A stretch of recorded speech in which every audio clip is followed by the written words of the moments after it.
ஆமா, சூரியனை காணவே. திருப்பரங்குன்றத்துல தெய்வான கல்யாணமா, மேல நின்னு சூரியன் கும்பிட்டு இருப்பான். இப்ப 6 சமயமும் வந்துருச்சா? அருசமய சாத்திர பொருளோனே, அறிவுடறிவார் குண கடலோனே, குருமுனிவன் ஏத்து முத்தமிழோனே, குமரகுரு கார்த்திகை பெருமாளே. திருப்புகழ். 6 சமயத்தை பார்க்கக்கூடிய இடங்கள் இப்போதைக்கு ஒண்ணுதான், திருப்பரங்குன்றம். அடுத்த வருஷம் 6 சமய கடவுளையும் பார்க்கக்கூடிய இடங்கள் 2. ஒன்று திருப்பரங்குன்றம், இன்னொன்னு உங்க மோட்டூர்.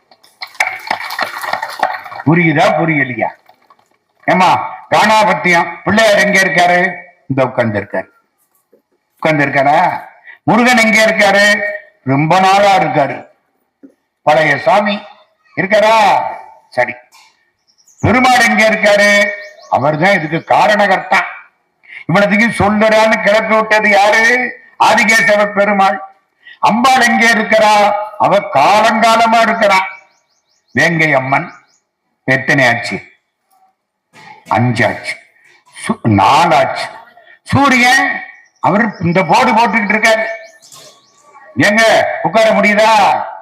இன்னும் போக போக வேலூர்ல தாங்காது வெயில். 105, 107. அப்ப அவர் எப்பவும் இருக்காரு.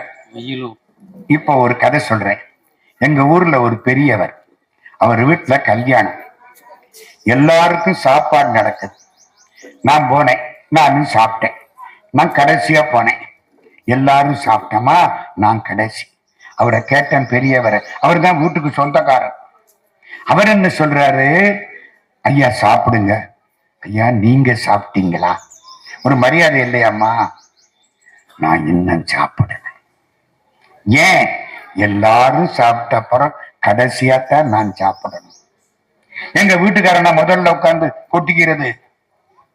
என்னம்மா, முதல்ல யாரு? வந்தவங்களுக்கு எல்லாம் சாப்பாடு, அப்புறம்தான் வீட்டுக்காரர் கடைசியா சாப்பிடுவார். எல்லாருக்கும் கோயில் கட்டிவிட்டு வீட்டுக்காரர் சிவபெருமான் கடைசியா கோயில் கட்டுறதுக்கு ஏற்பாடு பண்ணிவிட்டார். அடுத்த வருஷம் 6 சமய சாத்திர கோயில்களையும் இந்த சன்னிதானத்தில் பார்க்கலாம். நல்லா பார்க்கலாம், கவலையே விடாதீங்க. நீங்களா